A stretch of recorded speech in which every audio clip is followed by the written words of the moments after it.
All right. Test, test, Test. test.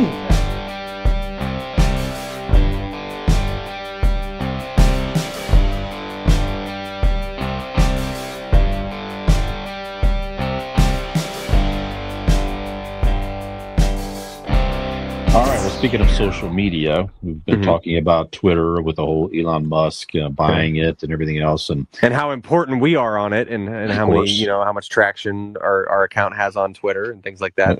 That's right. We have 100 followers. Ooh, Hundreds. 100. 100. 100 Nearly- and 100. Nearly hundreds.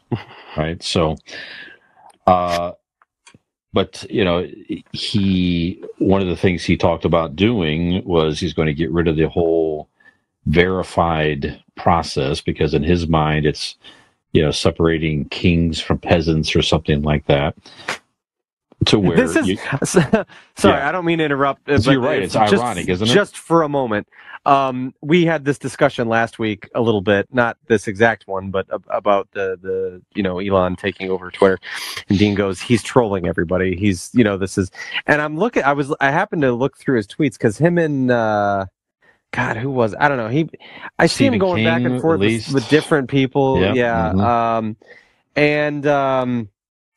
I felt that statement ring truer and truer as I'm going through these tweets, and his verbiage and the things that he said. Now, granted, Elon Musk is, and I could be wrong on this, but he's on the spectrum on some level. Yep. Autistic? I think you're right. Yep. Okay.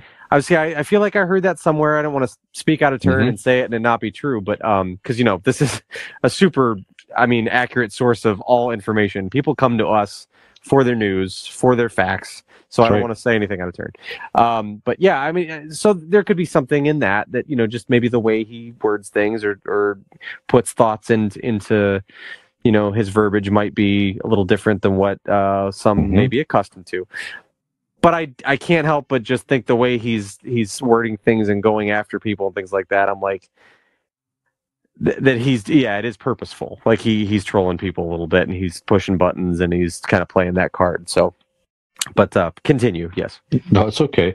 But yeah, some people that have verified accounts, because there was a process you had to go through, and typically it's people that have a lot of followers and things, and if you're following someone that's famous or whatever, you want to know that you're looking at tweets from that actual person, and not somebody trying to scam you or whatever the heck it is, right? So he talked about getting rid of... That's what the check mark's for. That's right. That's exactly the point of it. That's the purpose. You're exactly right.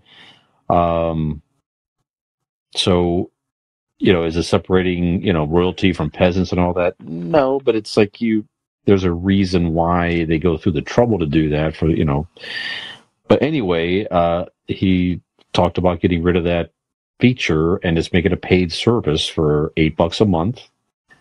And then you can, as long as you had an account, you pay the money, you can have your blue check mark, whatever it is. And some famous people were like, what's to stop people from buying an account, paying the $8 and putting someone's name on it that's not theirs? You already get those parody or otherwise accounts now. Yeah, it's certainly not a premium price that the average Joe can't afford. The average Joe's paying more than $8 a month for Netflix every month. So sure, you don't have $8 kicking around. That's right. For our paid service, it's like $24.99 a month. That's right. And the convincing idiots, go check that out. Yeah, our OnlyFans account is that's right. But you're going to pay a premium for premium content. Exactly right. So sure enough, now he is now offering that service, and already there's been a few people setting up accounts in famous people names, and it's causing a stir. One.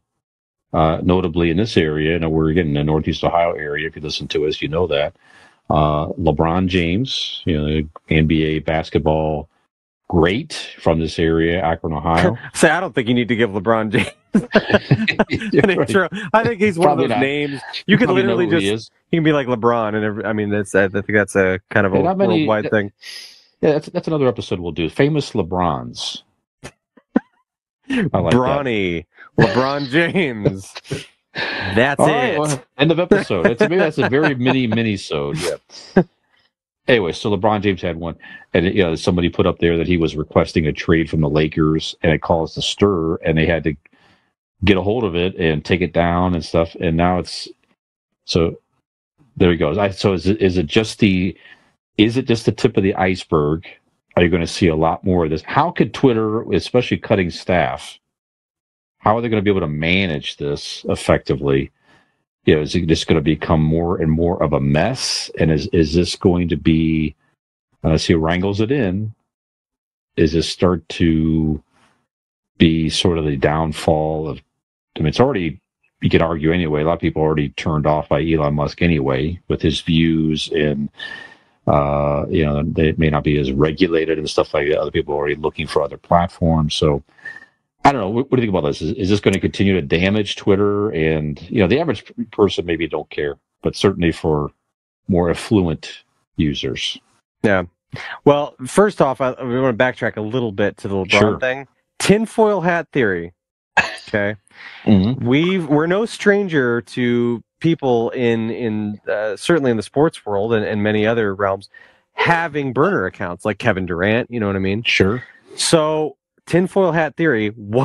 We all know what kind of start the Lakers are off to, or at least you and I do. So we follow LeBron basketball. was setting up a fake LeBron account. What if LeBron was floating it and then he was like, "Oh, that's not me. That was somebody must have paid that $8 for that check mark," just to see if it's out there in the ether. That maybe he doesn't want to play there anymore. He says it wasn't, but you That's never not know. me. You're right. It doesn't matter. That's not LeBron. That's Brelon James. That's yeah. Well, it wouldn't surprise me, but yeah. Yeah. But no, I don't know. I think, unfortunately, that, I don't know, Twitter has such a foothold in social media. And not only in social media, but I don't necessarily personally tweet a lot. It's a lot of retweets, and it's a lot for me, and it's hockey related stuff. But I do Twitter, if something happens or I catch wind of something newsworthy or anything, the first app I open is Twitter. I don't go to Safari and Google a name. I go to Twitter because if it's something big, or actually, perfect example, Saturday, I don't remember where I heard the first tidbit of something about Aaron Carter, but to fact check it or to see what what was going on or what people were saying, the first app I opened was Twitter to see who was saying what about Aaron Carter, because if you get enough people talking about it, it's trending and it's, a whole thing. Now, that can lead you astray. There's been multiple stories over the years of, I can't remember who it was. Was it Danny Glover was one of them that people said that he died, or Morgan Freeman, and then, there was this thing trending that they had passed away, and then they get on Twitter and go, "I'm alive, it's fine, I'm fine," So it's not impossible that you would get the false information. It's just, like I said, Twitter has this stronghold in media. There's a lot of notable people on Twitter, a lot of accredited journalists on Twitter. Typically, it is a place where you can get information quickly in real time. So I feel like Twitter is not going to lose much until something takes that mantle from them. I could see Elon fucking around with this stuff and charging people and doing all this crazy stuff and getting all this bad publicity, and to where people do migrate away. But the question is, where do they go? Facebook has already Facebook's been down this road, right? People have stopped using. A lot of people. The vibe on Facebook, it's a lot of people that you personally know. It's everybody you've ever met, that you went to high school with, that you've ever seen at a gas station more than once. It's like Facebook is like your town, right? But on the internet. And it's a lot of people reposting things, and Facebook's been questioned for, people's security and the information they let out. Facebook's kind of had their day in the sun. They're trying to reboot it, but that's where that's at. Now, Twitter has been this thing where, at least in my experience, yes, there are some people on my Twitter feed that I do know personally, but for the most part, this is celebrities. These are sports journalists, things like that I can follow and catch a glimpse into their lives, or the people who I trust that they're reporting, or they're talking about the teams or the athletes or news that I'm interested in. They're going to give me that information. So you're not going to, where are we going to go? Instagram? Like, Instagram's not giving you that. So what's the next thing that's going to come along? Same thing with Snapchat. Snapchat's huge. TikTok is huge, but TikTok's fun. It's when Facebook was fun before everyone's grandma got on there. You know what I mean? Like, it's not giving you news. It's not giving you that. Nothing's giving you what Twitter's giving you, in my opinion, that I've found that I'm on. So until something comes along that is Twitter-esque and can give people a little more peace of mind, I don't know. People can boycott it and go away from it and things like that, but where else are you going to get this information? You know what I mean? You can go to the person directly. I'm sure people have blogs and things like that, but I just, until something pops up and takes over for them, I don't know how big of a hit it can really take, because it's providing everyone with something that no one else is. Yeah, you're right. I mean, it is a very unique app. Like I said, it's like I don't know. It's just the equivalent of a huge room that if you choose to walk into it, you never knew. You know, you can, if you wish, walk up to whoever you want to and listen to what he or she has to say, or you may kind of quote unquote overhear an interesting conversation and things like that. If you want to put something out there, somebody may see it. Some famous may see it, and you're right. You don't really have that opportunity to where it's possible. If you mention somebody that's famous or otherwise, they may see it. Yeah, and they may comment onto it or whatever it is. So yeah, it's definitely very unique in that respect. So I'm kind of with you. I think they're going to have to get a hold of it. Otherwise, they're going to lose some affluent people that may just, they may leave at least for a while, realize there's nothing else, and come back. I mean, who the heck knows? But yeah, that's a really good metaphor, by the way. Like a good comparison of basically being in a big, walking up to any conversation, and like, that's a really good way to describe it in a physical form. Yeah, it's like a huge, party, social gathering. You know what I mean? My big Twitter claim to fame was Danny Trejo retweeted one of my tweets, so that was pretty cool. Right, that's kind of neat, right? When would that ever?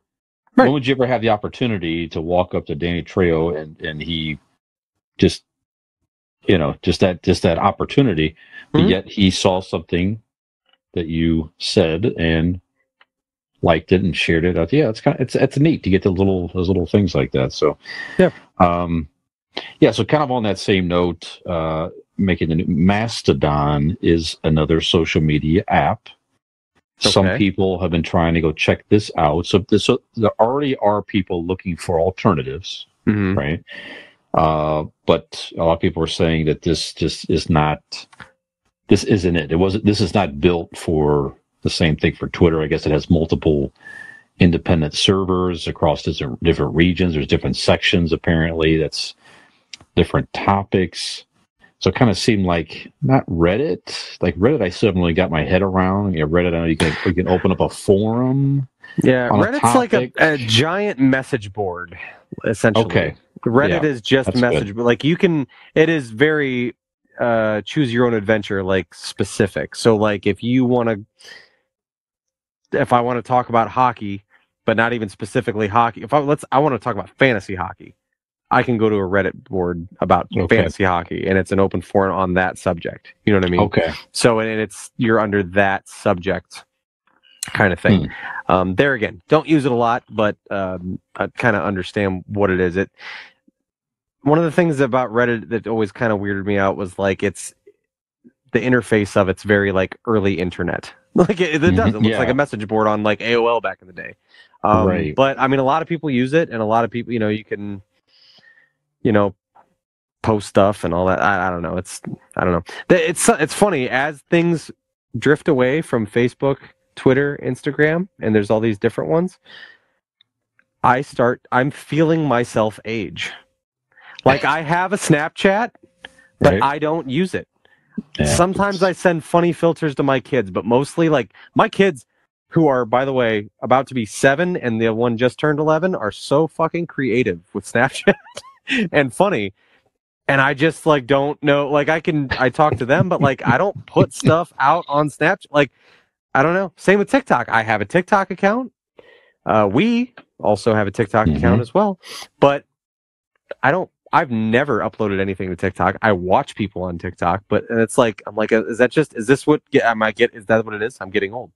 I think it's what it is. I'm 34 and I don't feel like lip syncing to a country song and doing an elbow dance on TikTok. So I guess I'm old now. I don't know. I don't know what happened. No, I don't know. But I don't know if it's about being old per se. It's just, I don't know. There's definitely a lot of creative. I mean, I will say though, there's definitely a lot of creative people on those apps that really, some are just like, I don't know. We go off on a tangent on this topic for sure, but I feel like TikTok is just such a high volume of hot girls lip syncing or dancing to the same 3 to 4 things. Yeah. You know, the whole, and then, you know, they all of a sudden they're in a bikini. It's like, okay, very, very impressive. Consider me thirst trapped. You've got me. Okay. Very impressive. I might look at another couple of videos while I'm here. Yeah. But it's the same. I don't know. But there's a lot of different, very unique and creative people out there and stuff like that. But I'm going to have myself a jizz blast. I'm going to be on my way. That's right. Check you later. See you later. Pop in for a GB and whoosh, out of here. Now I'm going to learn how to make rigatoni. There you go. See you go. That's a unique. You could do that actually on TikTok within a matter of moments. Yeah. Yeah. I'm sorry. I threw you way off topic. No, it's okay. I do have a couple questions about Mastodon. Is there any is it anything notable like as far as like who runs it, or is it just a bunch of people flocking to something new? That's what it is. They're flocking to something new. It's been around since 2016, and I think these guys are probably surprised that they're probably getting more traffic into this because of Twitter. So the platform's founder, Eugen Roshko, he said Monday that Mastodon, they have more than 1 million active users, but they say that they're not really responding to requests for comment yet, because like I said, they're probably just like, whoa, wait a minute, people are flocking this and checking this out. But it says here it operates in a similar way to email in that a member of one Mastodon website can interact with a member of another, just as if an Outlook user messaged a Gmail user. It has its own version of like hashtags, like boosts they're called. Okay. So the service is not controlled by, so it's made up of numerous servers which are run by individual administrators and often center around specific topics. So server administrators and moderators create their own rules and policies for their members to follow. So it sounds maybe like a sort of a version of Reddit in that respect. So maybe I have a section maybe of, pop culture stuff on Mastodon, perhaps. I administer it. And all that, people can join with them and they can interact in certain ways, but it's not like a whole big forum, it sounds like. So there's been different memes people are posting, like of all these very confusing, like an old, people just making fun, basically, how complicated it is, how complicated to log in and use it and stuff like that. So I don't think Mastodon necessarily. Nobody said progress was going to be easy, all right? So you just got to work at it. It's coming soon. Convincing idiots on Mastodon. Absolutely. I'm going to get a Mastodon account. I'm a fan of the band, and I'm a fan of the Megazord of my favorite Power Rangers. So I'm going to get a Mastodon account. There we go. It's enough for me. There you go. Perfect. Hey there. If you like that video, or if you just like to watch us make fools of ourselves, please like and subscribe to this channel. We really appreciate it. We hope to see you back here.